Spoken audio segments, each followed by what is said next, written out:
Welcome to the Pridine Show.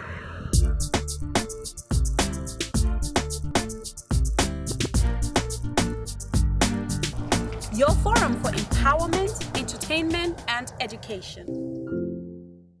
Hello, and thank you for tuning in on the Pridine Show. My guest today is none other than the beautiful and talented Micheline Ewang is a Cameroonian songwriter and singer based in Washington, D.C. Prior to building her career as an artist, Micheline was a victim of domestic violence. As a survivor of domestic violence, she channeled all her energy towards creating her first album called Disongo, and also started a non-profit organization to empower and encourage women all over the world to speak out against domestic violence. Let's dance.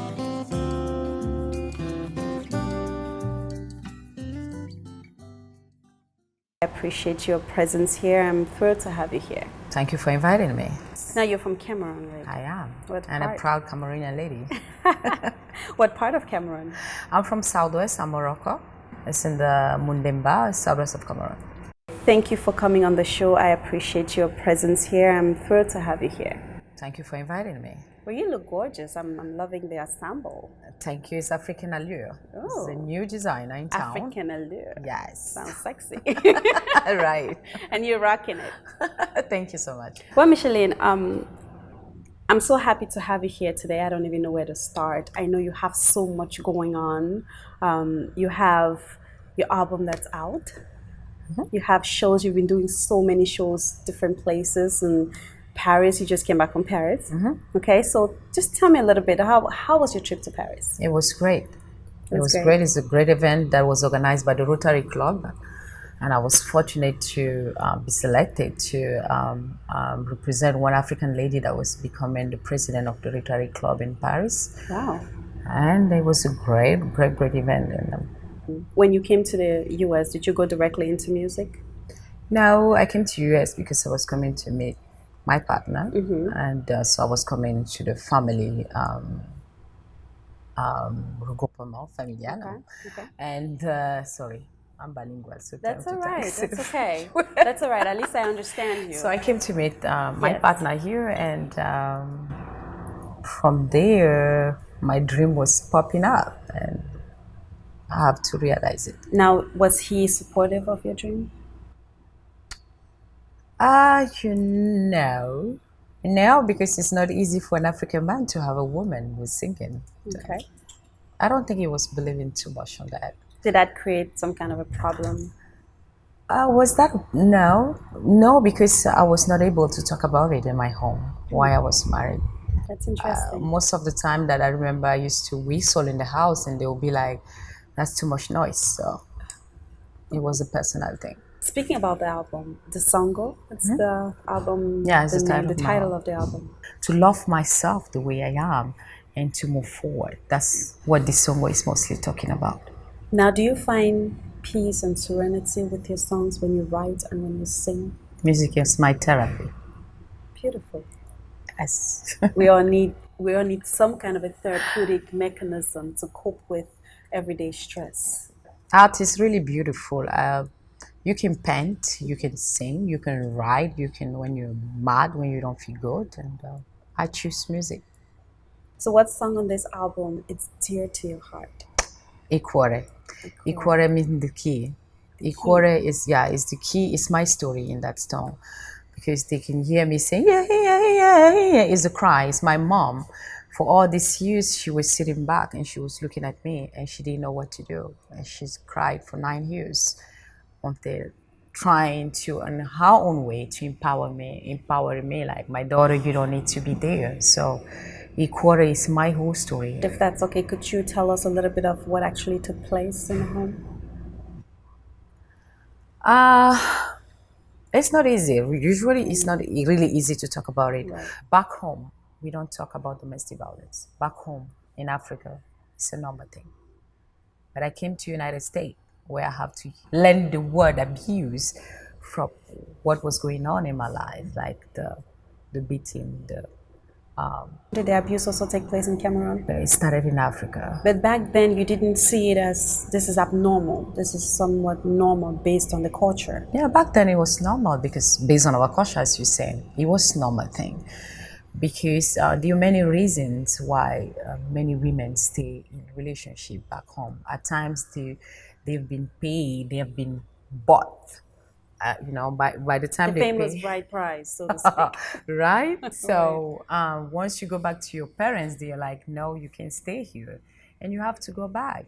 And they would ask you to stay there because of your children or many other reasons. A woman doesn't divorce or a man doesn't divorce. You have to stay there. If you're dying, you have to die for your children. It is wrong. With that knowledge of thinking this is okay, and with that knowledge of saying this is part of my culture, let me just endure it. What at some point, what gave you that strength to break free and say, you know what, this is not okay? I think I was born a stubborn child. Ah, I was that born a can be a stubborn. good thing at times, but I was born a stubborn child, and there are a lot of stuff that even back home I couldn't accept. But again, the culture, the fact that I was married, wasn't allowing me to come out of it, and also the love that you have for your partner, the forgiveness part of it, and you're thinking that you have to give him a chance. exactly. Children involved as well. Yeah, that's back home. But today I understand that we don't need our children to live in that type of environment. We are not helping them.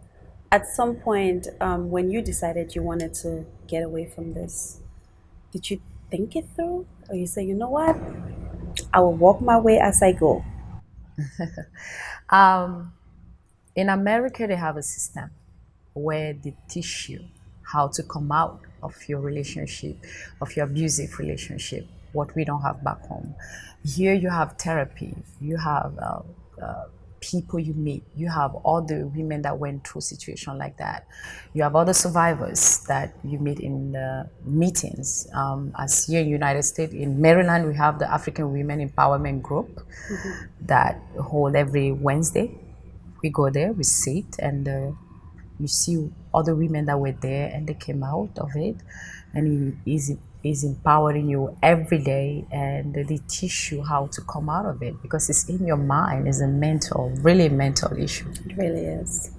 What message do you specifically put out there for women who are being abused? What do you tell them to give them that strength that you had to get out of the situation? You just need to take a paper and write, why do you think you're staying in that home? Because there are many reasons why we stay in abused relationship. It can be financial issues. It can be because we have fear. It's many other reasons. So write it down and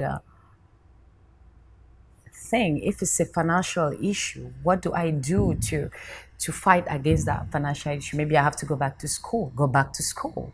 Maybe I have to, many other things to feel happy with yourself. Going back to school is exactly what you did. I did. I went back to school with Okay, all right. when my two kids. I remember I started going to school. I was pregnant, doing babysitting at night, having my 5 years old in my hands, and because I knew I have to be financial empowered to step forward.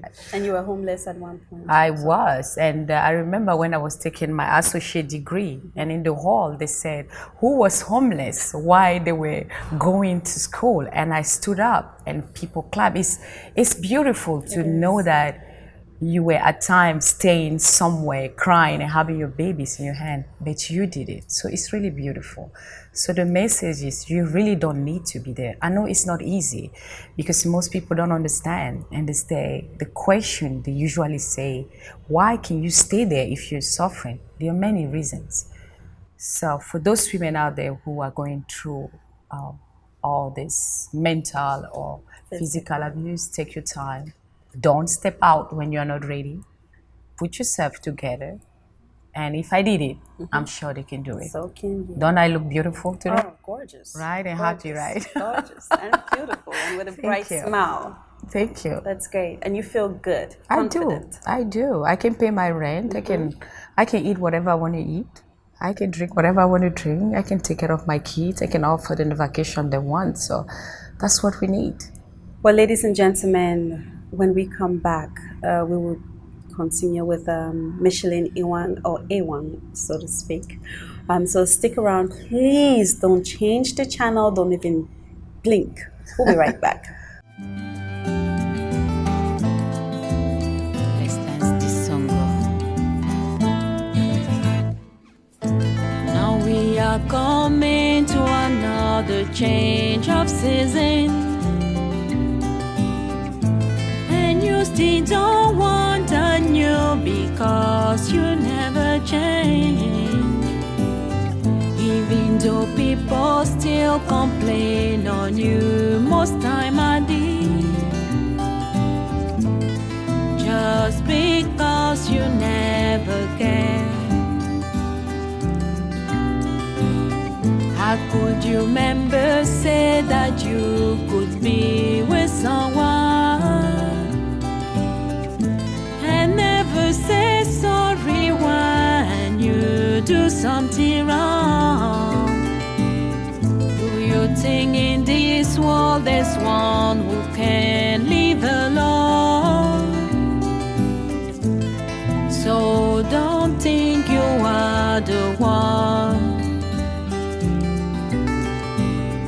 Your moto mobe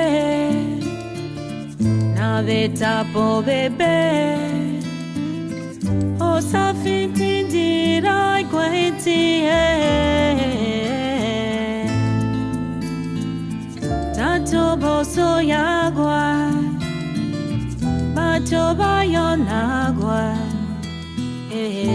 disongo disongo disongo Disongo, disongo, disongo, disongo, disongo, disongo, disongo, disongo, disongo. We'll have Micheline Ewang. She has been a great guest, and I'm just loving having her here. I'm really enjoying her sample. I'm enjoying her just being here, and I hope you guys are enjoying this as well. So we're going to wrap this up, Miss Ewang. I want you to talk a little bit more on what you have in store for the future. What should people expect from you moving forward? Micheline Ewang Foundation is has been legalized. Is operation now. Right? Oh, okay. So I want people here, most African people, with this organization, we're going to go back home. We want women to love themselves and feel comfortable. The goal is to empower. To empower and educate. Your platform, it's a great one. Thank you so much, Micheline. I really appreciate it. In short, I am motivated, I am moved, I'm touched. And as well as I'm sure most of my viewers will be touched as well. Thank you, and I continue to empower you with blessings. Thank you for inviting me. Thank you. And I want to see you like Oprah in 2 years. Now, hey, it's coming. It's coming. It's already there. I claim it. But we're going back home to elevate our country, so to speak. And thank you all for watching. See you next time.